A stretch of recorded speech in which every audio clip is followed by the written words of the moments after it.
Shalom adik-adik, jumpa lagi kita dalam ibadah Minggu Persekutuan Teruna. Adik-adik, jangan pernah bosan bila kita diingatkan akan protokol kesehatan. Yang pertama, rajin cuci tangan menggunakan sabun di air yang mengalir. Yang kedua, tetap jaga jarak dan hindari kerumunan. Dan yang ketiga, kita tetap menggunakan masker.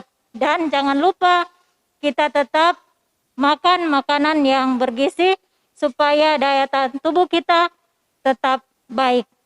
Baiklah adik-adik, sebelum kita masuk dalam ibadah, mari kita bersaat teduh sejenak.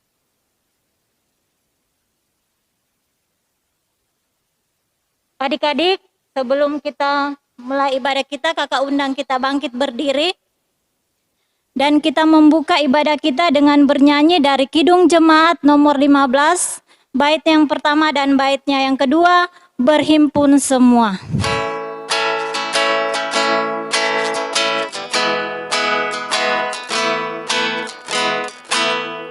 Berhimpun semua menghadap Tuhan dan pujilah Dia pemurah benar. Berakhirlah segala pergumulan, diganti kedamaian yang besar. Hormati namanya serta kenangkan mujizat yang sudah dibuatnya. Hendaklah terus syukurmu kau nyatakan di jalan hidupmu seluruhnya. Adik-adik, mari kita satu dalam doa. Kita berdoa. Bapa dalam surga, terima kasih banyak ya Bapa. Di pagi yang indah ini ya Tuhan, kami datang kepadamu karena rindu untuk memuji dan memuliakan nama Tuhan. Dan biarlah ibadah kami dari awal pertengahan hingga selesainya boleh jadi hanya seturut mau dan kehendak Tuhan semata-mata. Bagi yang akan memimpin ibadah kami atau mengambil bagian pada ibadah pagi hari ini, Tuhan Yesus senantiasa memberkati. Dan juga adik-adik di rumah, Tuhan juga tetap memberkati dan memimpin ibadah kami. Di dalam nama Tuhan Yesus kami berdoa. Amin. Adik-adik dipersilakan duduk kembali. Dan sebelum kita membaca dan mendengarkan firman Tuhan, kita menyanyi dari Gita Bakti nomor 49, Kasih Pasti Lemah Lembut.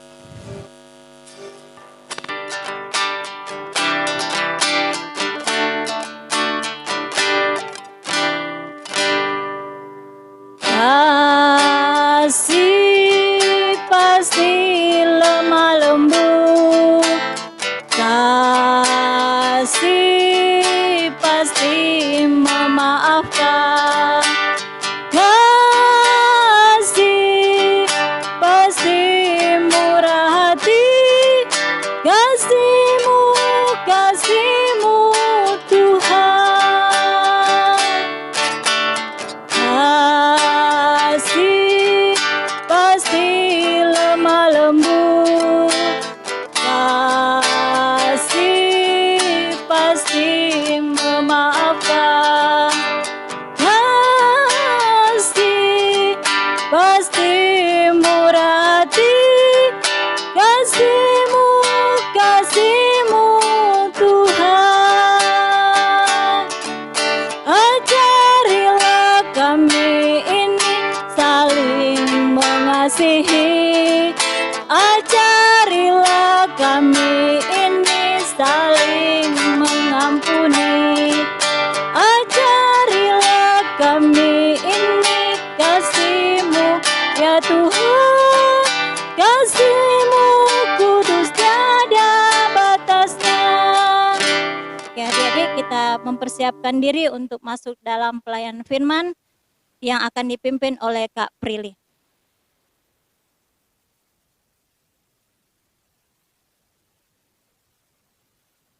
Baik adik-adik, sebelum kita akan membaca dan merenungkan firman, mari kita satu dalam doa, kita berdoa.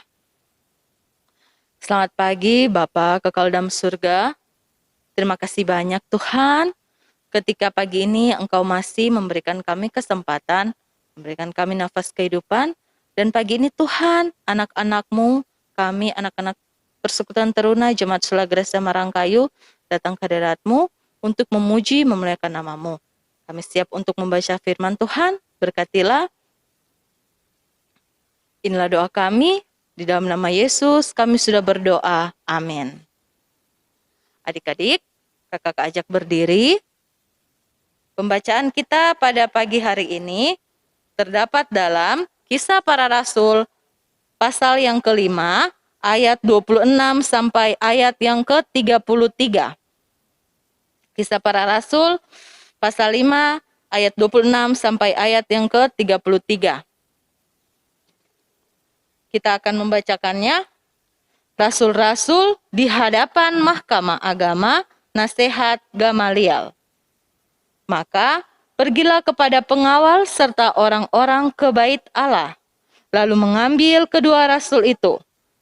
Tetapi tidak dengan kekerasan, karena mereka takut kalau orang banyak melempari mereka.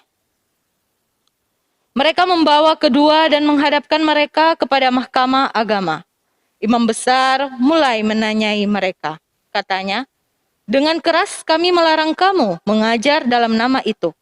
Namun ternyata kamu telah memenuhi Yerusalem dengan ajaranmu dan kamu hendak menanggungkan darah orang itu kepada kami. Tetapi Petrus dan rasul-rasul itu menjawab, katanya, kita harus lebih taat kepada Allah daripada kepada manusia. Allah nenek moyang kita telah membangkitkan Yesus, yang kamu gantungkan pada kayu salib dan kamu bunuh. Dialah yang telah ditinggikan oleh Allah sendiri dengan tangan kanannya menjadi pemimpin dan juru selamat, supaya Israel dapat bertobat dan menerima pengampunan dosa. Dan kami adalah saksi dari segala sesuatu itu. Kami dan Roh Kudus yang dikaruniakan Allah kepada semua orang yang mentaati Dia. Mendengar perkataan itu, sangat tertusuk hati mereka dan mereka bermaksud membunuh rasul-rasul itu. Terpujilah Kristus. Haleluya. Adik-adik dipersilakan duduk kembali. Baik. Shalom adik-adik. Bagaimana kabar hari ini? Tentunya selalu kita harus jaga kesehatan ya. Semoga adik-adik tetap sehat dan tetap semangat. Kalau 2 minggu yang lalu kita telah merayakan Paskah, Hari Kebangkitan Yesus adik-adik. Dan sekarang kita memasuki minggu sesudah Paskah. Nah, adik-adik, dalam pembacaan ini kita para rasul dimulai dengan kejelasan tentang turunnya Roh Kudus atas murid-murid Yesus, yaitu para rasul pada hari Pentakosta. Para murid Yesus bukan berasal dari kehidupan yang luar biasa. Mereka adalah manusia biasa yang bersekutu bersama-sama. Hanya karena Roh Kudus yang menguasai, maka hidup mereka menjadi luar biasa. Roh Kudus itu bukan berasal dari dalam duniawi. Roh Kudus yang merupakan kuasa Allah yang ilahi, itulah yang memberi kemampuan kepada para rasul untuk mengusir setan dan mereka berbicara di dalam berbagai bahasa. Dengan Roh Kudus itu, mereka menjadi saksi Kristus di seluruh dunia. Nah, adik-adik, setelah mereka menerima kuasa Roh Kudus, mereka langsung bergerak untuk memberitakan dan mengajarkan Injil Yesus Kristus. Persekutuan umat Kristen yang diawali dengan persekutuan murid Yesus merupakan wujud amanat Kristus yang telah bangkit. kepada murid-muridnya, yaitu para rasul-rasul. Persekutuan ini yang terbentuk oleh pemberitaan para rasul yang dikuasai oleh Roh Kudus. Itu bermula sebagai jemaat yang pertama yang berkembang di Yerusalem, yang kemudian berkembang juga ke Yudea dan Samaria sampai ke ujung dunia. Pekerjaan itu telah mengubah para persekutuan para murid Yesus. Hal itu tampak nyata pada kehidupan mereka bersama. Pada satu pihak, pencurahan Roh Kudus memberitakan keuntungan bagi para murid, juga orang-orang yang selama ini berada dan percaya pada ajaran Yesus Kristus. Karena saat itu jumlah orang percaya yang beralih masuk ke dalam persekutuan semakin bertambah, dan dengan sisi lain, mereka dapat tantangan keras. Nyawa mereka diintip, atau mereka mendapat ancaman bahaya yang mematikan dari pemuka agama Yahudi. Nah, meskipun demikian, yang menjadi catatan penting di sini ialah para rasul dan pengikut Yesus bukan merupakan suatu gerakan anti kekuasaan Romawi.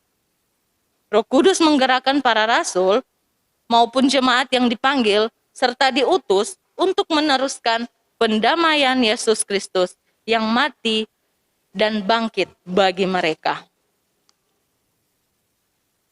Perasaan takut kerap kali terjadi kepada setiap orang yang mengalami diperhadapkan dengan masalah dan hukum.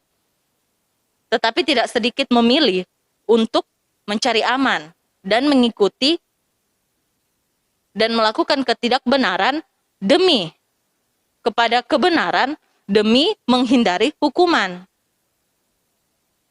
Kondisi ini tidak berlaku bagi para rasul, adik-adik. Setelah Roh Kudus dicurahkan ke atas para rasul, bukan berarti mereka bebas dari berbagai masalah dan tekanan. Tetapi sebaliknya, masalah dan tantangan terus datang, silih berganti.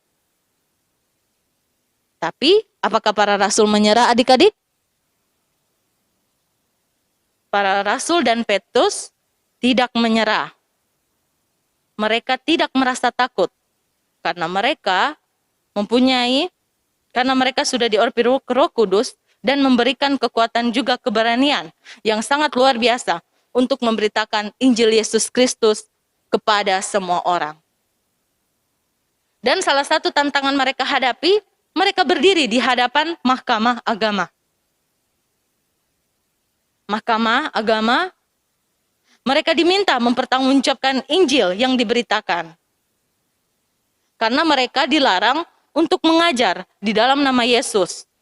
Tetapi buat mereka tidak menyerah dan tidak takut. Seperti yang dikatakan pada ayat yang ke-29. Kami taat kepada Allah daripada manusia. Kebenaran inilah yang mereka utarakan itu memiliki resiko tinggi mereka untuk saja dapat ditangkap dan dipenjarakan. Tetapi mereka tidak merasakan takut karena mereka mengutamakan Allah dalam hidup mereka. Penangkapan iman rasul yang kemudian diperhadapkan pada mahkamah agama. Latar belakangi oleh para imam besar dan para pengikutnya. Ketika melihat, mereka rasa iri hati, ada iri hati mereka melihat bahwa para rasul memberitakan Injil, dan ketika mereka melihat ada kekaguman, maka akibatnya para rasul itu ditangkap dan dipenjara. Keberanian dan keteguhan para rasul-rasul itu mengajarkan kebenaran Injil Kristus. Mereka akhirnya ditangkap, tetapi Allah tidak meninggalkan mereka. Allah membebaskan mereka dengan cara yang ajaib dalam penjara. Nah, keberanian yang dinyatakan ini kepada banyak orang membuat mereka akhirnya ditangkap kembali oleh pengawal serta orang banyak di bait Allah. Mereka kemudian dibawa ke hadapan mahkamah agama. Ada 3 alasan mengapa mereka ditangkap kembali. Yang pertama, mereka masih memberitakan Injil Kristus. Yang kedua, mereka mempermasalahkan iman besar atas kematian Yesus. Dan yang ketiga, mereka memberitakan bahwa pertobatan, pengampunan dosa yang diterima oleh orang Israel, buah kematian dari Yesus Kristus. Dan pernyataan iman besar ini tidak menimbulkan rasa takut sama sekali kepada para rasul.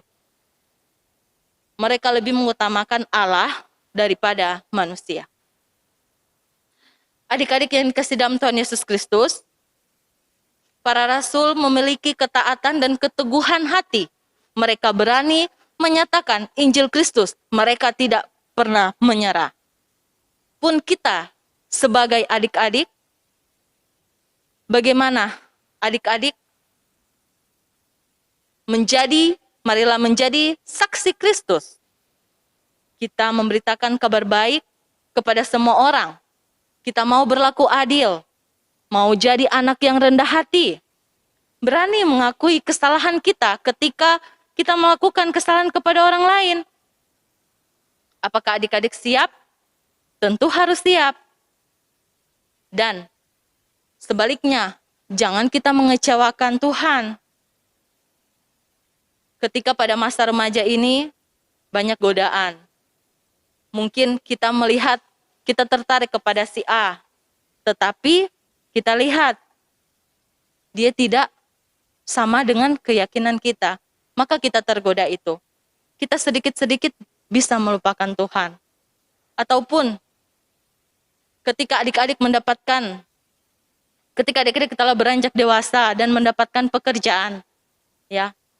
Dan di dalam pekerjaan itu adik-adik banyak godaan dan tantangan yang membuat adik-adik jatuh ke dalam dosa atau berbuat yang tidak baik, tidak jujur, sehingga adik-adik tergoda. Dan akhirnya itu bisa adik-adik melupakan Tuhan. Jadilah saksi-saksi Kristus, tetap mengutamakan Allah di dalam kehidupan adik-adik, mulai dari adik-adik saat ini sampai adik-adik besar nanti. Tuhan Yesus memberkati. Amin. Adik-adik, kita akan merespon firman. Gita Bakti nomor 116 bait yang pertama. Kita menyanyikan, Yesus inginkan dirimu bersinar terang.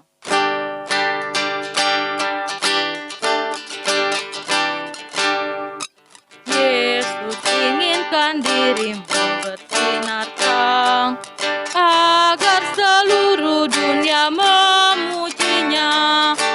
Bawa cahayanya di tiap langkahmu, agar terangnya makin jauh tersebar di dalam perbuatanmu, di dalam perkataanmu. Ingatlah Kristus minta darimu, pancarkan sinar kasih-Nya kepada dunia yang gelap, supaya dunia mengagungkan nama-Nya. Adik-adik, mari kita satukan hati kita doa syafaat, kita berdoa. Allah Bapa yang baik, terima kasih ketika tadi Tuhan Engkau masih memberikan kesempatan kami telah mendengarkan firman Tuhan. Berkati firman yang kami dengar, biarlah masuk dalam hati pikiran kami dan dapat mempraktikkan dalam kehidupan kami sehari-hari. Jadilah kami Tuhan anak-anak yang mengutamakan-Mu ya Bapa. Biarlah dimanapun kami berada, kami tetap mengingat dan percaya bahwa Engkau telah menebus kami. Bapa yang baik, terima kasih. Berkati Tuhan kami, anak-anak-Mu yang berada di rumah kami masing-masing, yang beraktivitas di rumah kami masing-masing. Tuhan berkati dan sertai, berikanlah kami hikmat dan pengertian, agar supaya kami tetap menjalani dengan keadaan Tuhan, tetap kami semangat dan selalu kami diberikan selalu kesehatan kekuatan. Kami berdoa Tuhan buat kedua orang tua kami. Tuhan berkati kedua orang tua kami yang sedang mencari nafkah, memenuhi kebutuhan kami.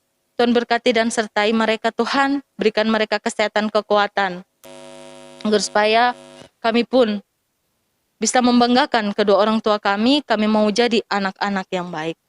Bapa kekal dalam surga, saat ini kami berdoa buat orang-orang yang dalam kelemahan tubuh, yang sedang sakit di rumah maupun di rumah sakit. Tuhan berkati dan sertai. Tuhan memberikan kesembuhan buat mereka. Tuhan angkat segala penyakit yang mereka rasakan. Tuhan sertai mereka, juga dukung bersama keluarga bersama mereka. Bapa yang baik, kami berdoa juga buat orang yang sedang dalam pemulihan atau dalam isolasi terkena virus COVID-19 ini ya Bapa. Tuhan sertai dan berikan semangat. Kiranya Tuhan Yesus memberkati dan memberikan kesehatan kembali agar supaya bisa beraktivitas kembali kepada setiap kala. Kami Tuhan juga berdoa buat orang-orang yang sedang mengenai bencana alam. Tuhan berkati mereka, topang mereka, sertai mereka, dan juga kami yang ada di dalamnya. Tuhan berkati agar supaya kami bisa dapat membantu satu sama yang lain dan menolong satu sama yang lain. Tuhan, kami berdoa buat bangsa negara Indonesia kami, berikan keadilan, berikan damai sejahtera, kesejahteraan, juga kepada para pemimpin, Bapak Presiden, Wakil Presiden sampai di tingkat terendah. Tuhan berkati dan sertai. Bapak, kami pun berdoa buat gerejamu yang ada di muka bumi ini Tuhan, juga di jemaat kami Sulagersia Marangkayu. Tuhan berkati dan sertai. Berikanlah kami Tuhan hikmat dan pengertian agar supaya kami tetap saling pengertian, menghadirkan damai sejahtera dimanapun kami berada. Bapa kekal dalam surga, kami pun berdoa buat yang mengambil pelayanan dari pagi ini Tuhan, di ibadah minggu ini, baik liturgos, baik juga sebagai teknisi, pemain musik. Tuhan Yesus berkati sertai, juga bersama Bapak Pendeta bersama dengan kami. Tuhan Yesus berkati dan sertai. Tuhan, inilah doa kami, di dalam nama Yesus kami sudah doa dengan doa Bapa kami yang sudah Engkau ajarkan kami bersama-sama. Bapa kami yang ada di sorga, dikuduskanlah namamu, datanglah kerajaan-Mu, jadilah kehendak-Mu di bumi seperti di sorga. Berilah kami pada hari ini makan kami yang secukupnya, dan ampunilah akan kesalahan kami, seperti kami juga mengampuni orang yang bersalah kepada kami. Dan janganlah bawa kami ke dalam pencobaan, tetapi lepaskanlah kami daripada yang jahat. Karena Engkaulah yang empunya kerajaan dan kuasa dan kemuliaan sampai selama-lamanya. Amin.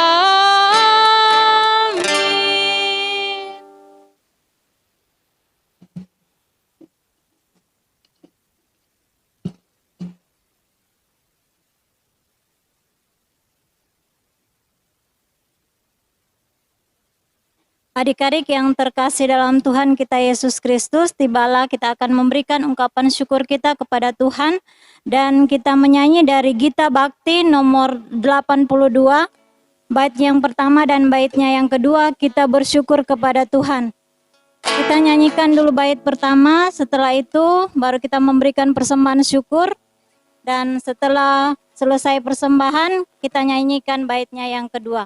Kita bersyukur kepada Tuhan.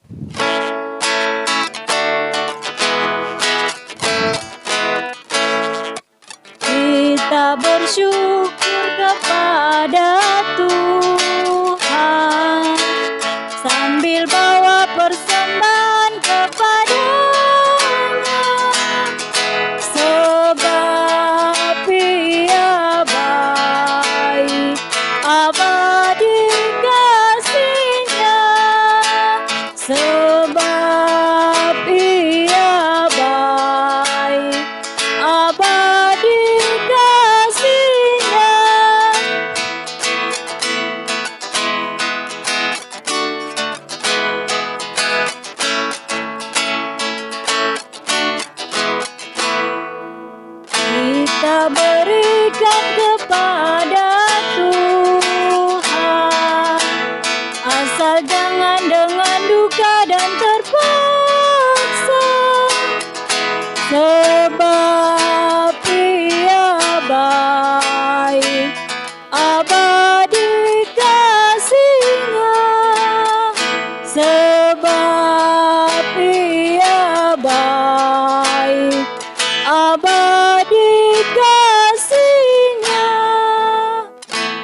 Adik-adik, mari kita bangkit berdiri dan kita mendoakan persembahan syukur kita. Kita berdoa. Terima kasih ya Bapa dalam surga, segala puji dan syukur kami naikkan kepadamu ya Bapa. Di pagi yang indah ini ya Tuhan, kami sudah boleh mendengarkan akan firman kebenaran-Mu. Biarlah kami sebagai anak-anak Tuhan, bukan hanya kami mendengar, tetapi kami juga dapat menyimpan dalam hati kami, dan juga kami boleh melakukan di dalam kehidupan kami selaku anak-anak Tuhan. Bapa dalam surga, pada kesempatan ini kami juga sudah boleh memberikan ungkapan syukur kami kepadamu.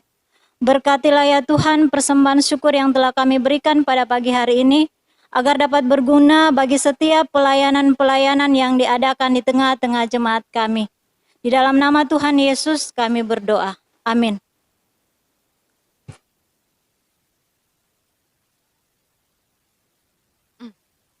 Adik-adik, jadilah anak-anak yang mengutamakan Allah di dalam kehidupan adik-adik dan terus menjadi saksinya. Kita menyanyi Kidung Jemaat nomor 426 bait yang pertama, kita harus membawa berita.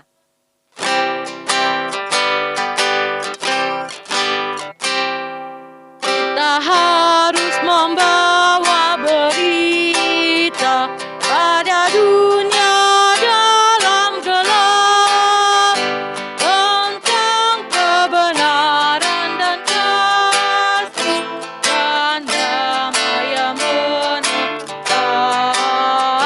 dan damai yang menetap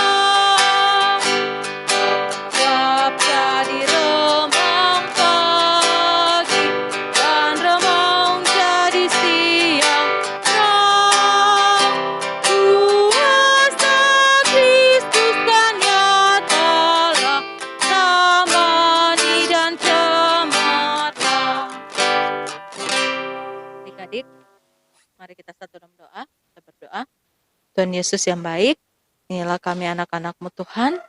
Ibadat telah selesai dan tidak kurang suatu apapun Tuhan. Berkatilah kami semua yang ada di sini. Inilah doa kami di dalam nama Yesus. Amin.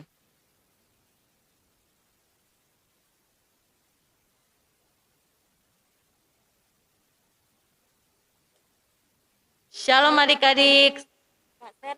Kak Prilly mengucapkan selamat hari Minggu. Sampai jumpa di minggu depan. Tuhan Yesus memberkati. Dadah.